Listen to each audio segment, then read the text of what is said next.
السلام علیکم ورحمۃ اللہ۔ اسلامی تاریخ میں ایک ایسا لمحہ آیا جس نے دنیا کی تاریخ کا دھارا بدل ڈالا۔ یہ لمحہ تھا ہجرت کا، جب رسول صلی اللہ علیہ وسلم اور آپ کے اصحاب کرام نے اللہ کے دین کی خاطر اپنا گھر، اپنا وطن اور اپنی جائیداد تک چھوڑ ڈالی۔ مکہ میں ظلم بڑھ چکا تھا، مسلمان قریش کے مظالم سہتے رہے۔ ایسے میں یثرب کے لوگ آتے ہیں اور رسول صلی اللہ علیہ وسلم سے یہ وعدہ کرتے ہیں کہ ہم آپ کو مدینہ ضرور بلائیں گے۔ جب اللہ تبارک و تعالی حضور صلی اللہ علیہ وسلم کو اور ان کے اصحاب کو ہجرت کا حکم دے دیا تھا، قریش نے گھراؤ کیا کہ رسول صلی اللہ علیہ وسلم کو قتل کر دیا جائے، مگر اللہ کی نصرت ساتھ تھی۔ رسول صلی اللہ علیہ وسلم نے رات کے وقت حضرت علی رضی اللہ عنہ کو اپنے بستر پہ سلایا اور خود حضرت ابوبکر صدیق رضی اللہ عنہ کے ساتھ ہجرت پر نکل گئے۔ راستے میں 3 دن غار ہرا میں چھپ کر قیام کیے اور وہاں پر حضرت ابوبکر صدیق رضی اللہ عنہ جب گھبرا گئے تو رسول صلی اللہ علیہ وسلم ارشاد فرمائے، لا تحزن ان اللہ معنا، غم نہ کرے، بے شک اللہ ہمارے ساتھ ہے۔ یہ وہ جملہ ہے جو آج تک تمام مومن کو تسلی دیتی ہے۔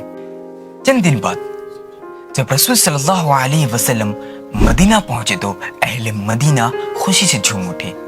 بچے گلیوں میں نکل آئے، خواتین چھتوں پہ چڑھ گئی اور سب مل کر یہ گانے لگے، طلع البدر علینا من ثنیۃ الوداع وجب الشکر علینا ما دعا للہ دا۔ رسول صلی اللہ علیہ وسلم پہلے قباء میں قیام کیے اور وہاں پہلی مسجد تعمیر فرمائی، مسجد قباء۔ پھر مدینہ تشریف لائے اور مسجد نبوی کی بنیاد رکھی۔ بعد میں یہ مسجد اسلامی معاشرے کا اصل مرکز بن گیا۔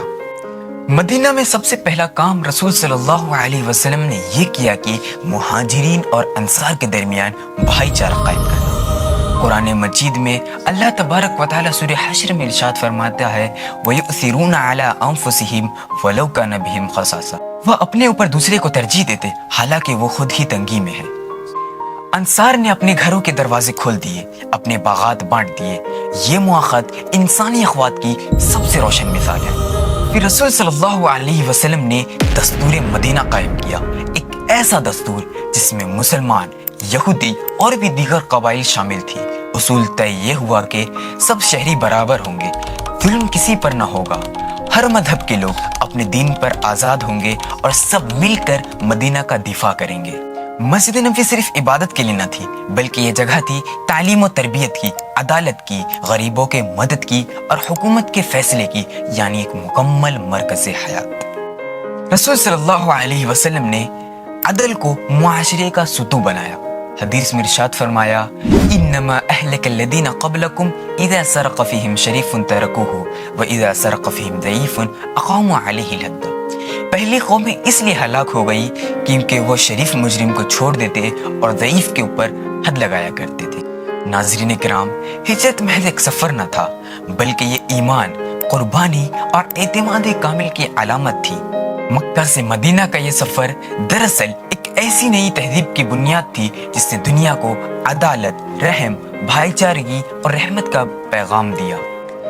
آج ہمیں بھی اس ہجرت کا سبق یاد رکھنا ہے کہ اسلام کی سربلندی کے خاطر اپنا گھر، اپنا وطن اور اپنی جائیداد تک چھوڑ دینے کے لیے ہمیں راضی ہونا ہے، اور یہی ہمارے لیے، ہمارے زندگی کے لیے اور ہمارے آخرت کے لیے کام آئے گی۔